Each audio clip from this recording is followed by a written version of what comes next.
एक खातून दौड़ती हुई आई, कहा आका मेरा बेटा शहीद हो गया, इजाजत है तो मैं देख लूं।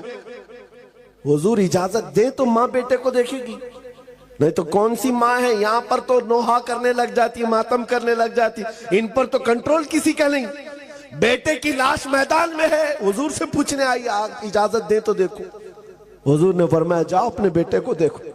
वो खातून अपने बेटे के पास आकर सीधे देख नहीं रही, बल्कि अपने बेटे का जुब्बा उठा देती, उठा करके पलट करके पीठ पर हाथ फेरती है, फिर सजदे में गिर जाती है और शुक्र बजा लाती है, कहती है रहमान तेरा शुक्र है मेरी तूने सुन लिया। जो करीब सहाबा खड़े थे वो पूछते हैं खातून क्या बात है, अपने बेटे की लाश पर तुम ये क्या कर रही हो, उसका जुब्बा उठा रही हो, पीठ फेर रही हो। वो मदीने की खातून कहती है सर आपने जो पूछा जवाब सुनो। जब सारे जवान जा रहे थे हुजूर के साथ, मेरा बेटा जैसे ही मेरे घर की चौखट से निकल रहा था, मैंने पकड़ कर कहा था बेटा याद रखना, अगर हुजूर पर कभी सख्त मामलात आ गए, दुश्मनों की तरफ से हालात खराब हो गए, पीठ फेर कर भागना मत, हुजूर को छोड़कर जाना मत, और अगर पीठ फेर कर भागते हुए मारा गया तो मैं अपना दूध माफ नहीं करूंगी। अगर हुजूर को छोड़कर जाते हुए मारा गया, मर भी गया, तो मैं दूध माफ नहीं करूंगी।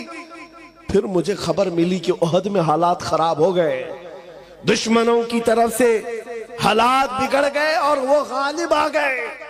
मेरा कलेजा धक धक कर रहा था कि हुजूर पर जब हालात इस तरह के मुशरिकीन ने बनाए हैं, तो कहीं मेरा बेटा हुजूर को छोड़कर भागा तो नहीं।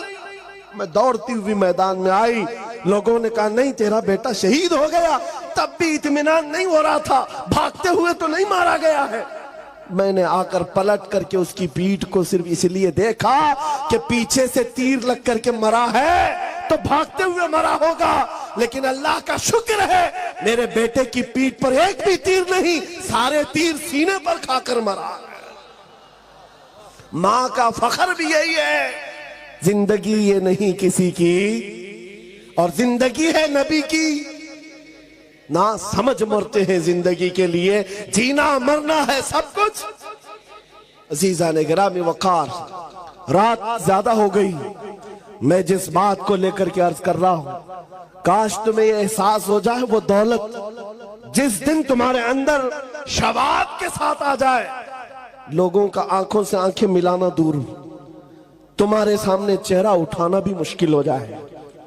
ये अल्लाह ताला ने रौब रखा है इश्क रसूल की दौलत में। दूर बैठकर भौंकने वाले कुत्ते बहुत भौंकेंगे, लेकिन जहां ये दौलत इश्क मुस्तफा हो, उसके साथ दुनिया आज भी मुकाबला करने से कतराती है, डरती है। आला हजरत ने दुआ भी यही किया था, या इलाही जब रजा ख्वाबे गिरा से सर उठाए, दौलत बेदार इश्क मुस्तफा का साथ।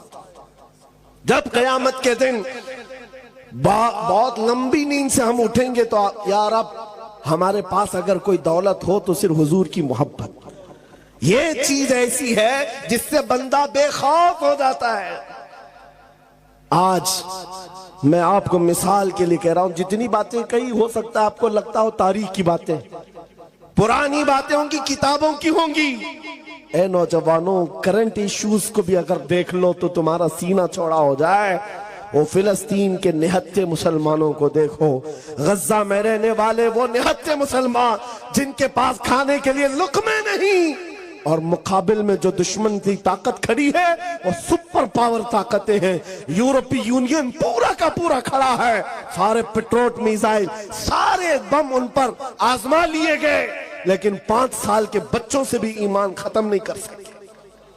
क्यों? डर है। 10,000 से ज्यादा बच्चों को मौत के घाट उतारा, 20,000 के करीब शहीद हो गए, लेकिन दुनिया अब भी ये कह नहीं सकती कि हम फतह याब हो। इजराइल के कुत्तों को कयामत आ जाएगी ये कहने के लिए कि हम फतह पा ली। हाँ, इसलिए कि वो बच्चों के अंदर इतनी सख्तियां हैं, नाकों तले चने छबवा देते। इनकी बड़ी बड़ी बख्तर बंद गाड़ियां, उसमें भी ये डर के मारे सहमे हुए होते। किस बात से डरते इजरायली कुत्ते? ये सारी फौज किस बात से डरती है तुम्हें पता है? उन निहत्तों के पास गोली बम बारूद कुछ नहीं, अरे उनके नन्हे कंकरों और पत्थरों से भी तुम्हारा कलेजा चिर जाता। वजह सिर्फ ये है जहां ये दौलत इश्क मुस्तफा हो फिर वो पूरी कायनात को हिला कर रखता। इसीलिए शायर ने कहा था दीवान गाने इश्क मोहम्मद को देखकर घबरा गई है दर्दिशे दौरा कभी कभी।